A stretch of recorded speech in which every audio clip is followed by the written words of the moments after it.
Hey guys, I got a really solid build to show this time, but it's probably to no one's surprise because this is a jug with Earthquake plus Shockwave. So I attack once but I hit 4 times. And despite this slow attack speed, this is one of the fastest builds that I ever finished. Defeated Shaper at level 82, defeated Uber Elder at level 87 on the first try, deathless. This was the smoothest Uber Elder I have ever done, and I will include full Uber Elder fight at the end of the video if you want to see it. Also, again, despite slow attack speed, this was one of the fastest leveling builds as well, simply because I hit once and I hit all the enemies on the screen and one-shot them. The leveling speed may have also been influenced by running at least couple Cowards Trial maps. If you don't know, Cowards Trial got reworked and it now gives massive XP despite being only level 72 or whatever. It's tier 4 map. And with this massive AoE, I basically can just stand somewhere in the middle and just slam the ground without moving and killing all the enemies. Also, most of my builds are not really tanky,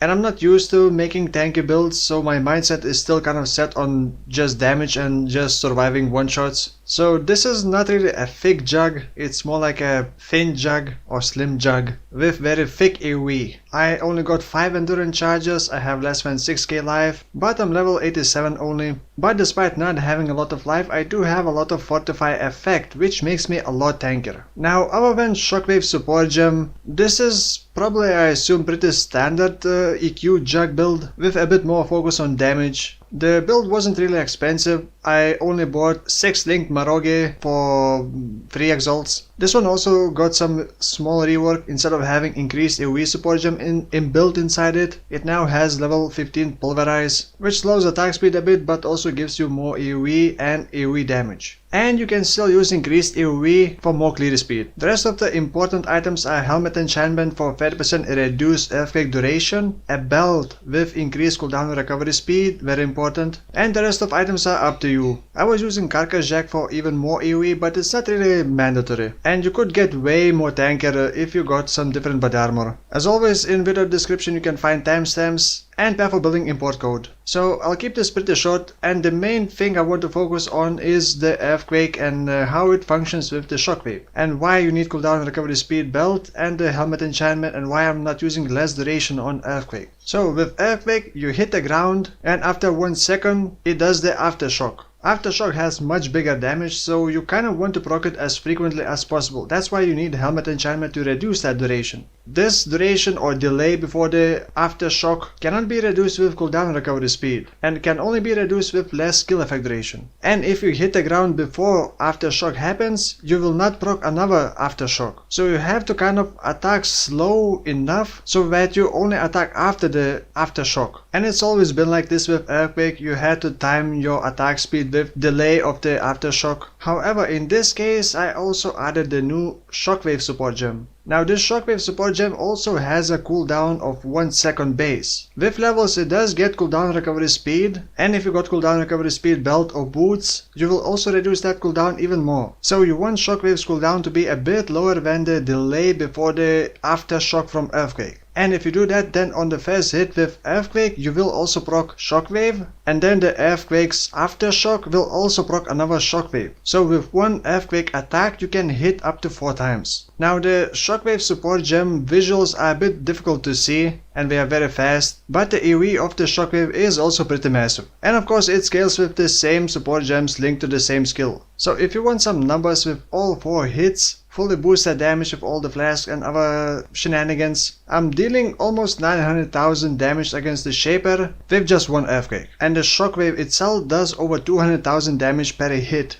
Now talking about links and skills, this is pure physical build, non-crit. You could do it as a Slayer and do as a crit build and you would have much more damage, but well, you wouldn't be Jug, you wouldn't be as tanky. And the AoE doesn't seem to scale with weapon range. And of course you can use Val Earthquake, but I didn't use it, I just used normal Earthquake. So my Earthquake is linked with increased AoE, which I swapped to Conk effect for bossing. Then Shockwave, level 21 gives an extra radius, so it's pretty important to get level 21 Shockwave. Then Brutality, melee physical damage and Fortify. Then for auras I have Flesh and Stone linked with Maim. If you didn't know, Maim adds an extra damage dealt against those enemies that are maimed by Flesh and Stone. Then I also got Pride, and all of them are linked with Enlighten level 3. And my helmet does have nearby enemies take 9% increased physical damage fossil craft. But I have to be pretty close to enemies and for 4 seconds to get all the damage buffs. I also have War Banner because it also increases physical damage done to those enemies. Molten Shell on self-cast when I feel like I'm about to take a big hit. It may not be the best, it may be better to have Steel Skin, but Molten Shell lasts a bit longer, so it's easier to time when you need it. Then I link Leap Slam with Blood Magic, Culling Strike and faster attacks, since I sometimes do have mana issues if I'm not hitting anything, so it's nice to have Blood Magic linked to your movement ability.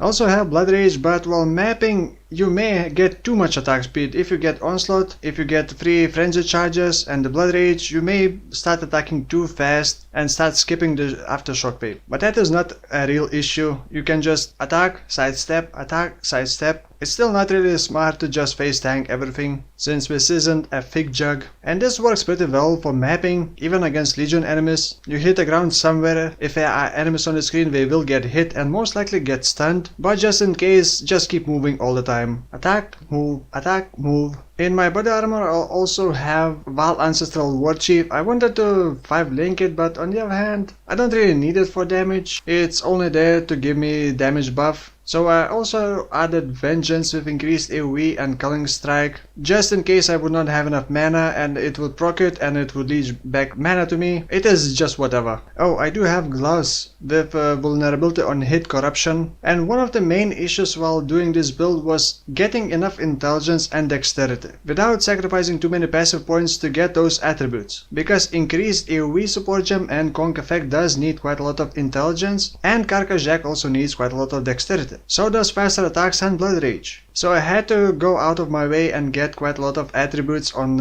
Amulet, on rings, on some jewels. But like I said again, this is only level 87 and I could easily take more dexterity and intelligence on passive skill tree. But I kinda wanted to min-max this build and I guess I succeeded. An important thing to note, I do have Watcher's Eye, which gives me Intimidate on hit while I'm using Pride Aura. But you don't really need this mod if you got vulnerability on hit Tom Fist. However, with Tom Fist it may be difficult to cap your resistances, and they may be more expensive. And besides, AB jewels on this build aren't as good as normal jewels, because on AB jewels you can only get a bit of flat physical damage to attacks, and that's not as good as percentage increased damage. You already have a lot of flat damage and you don't really need more attack speed, so the only thing that I try to get on jewels are life, attributes, and physical damage leech as mana. Actually that is mandatory to get some mana leech on something, and getting on jewel seems to be the easiest way. On a passive skill tree I also took Iron Reflexes because I'm using Carcass Jack and I wanted to get that ES converted into armor, so now I have 5000 armor base. And of course, since this is not a crit, I took Resolute Technique. I also do have 45 wheel nodes, and well, you can see the rest. And that is about all. Oh, the flasks. One of the flasks is Lance Roar, Sulfur Flask, and then the, well, Banana Flask, as I call it. Blood of the Karui Flask. And that is pretty much all. I'm gonna keep this build until the end of the league, I think, and switch to this build each time I need to defeat Uber Elder or some other bigger bosses that I can't deal with other builds. So for now, I leave you with the Uber Elder fight.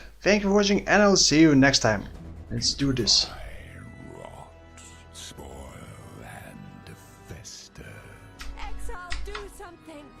Slam, that's what I'm gonna do.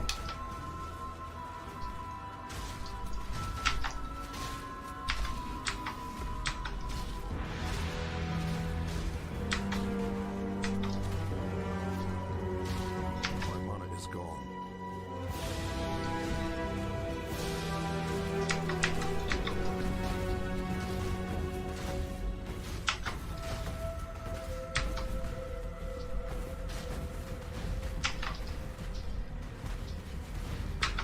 Yikes.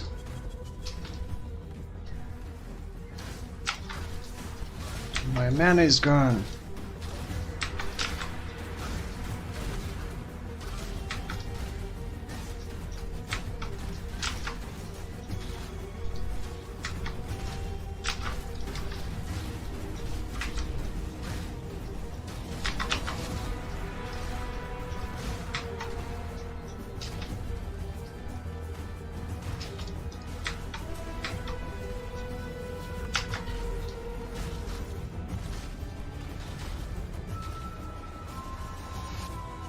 Oh, that's bad.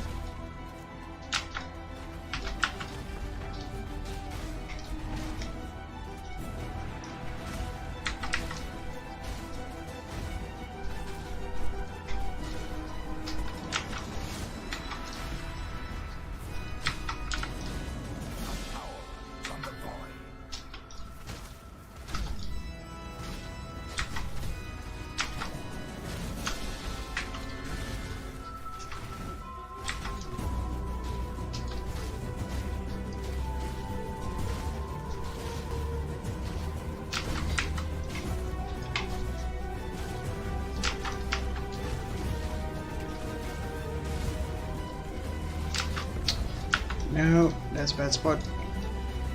Embraced by misery. Gaze to the abyss.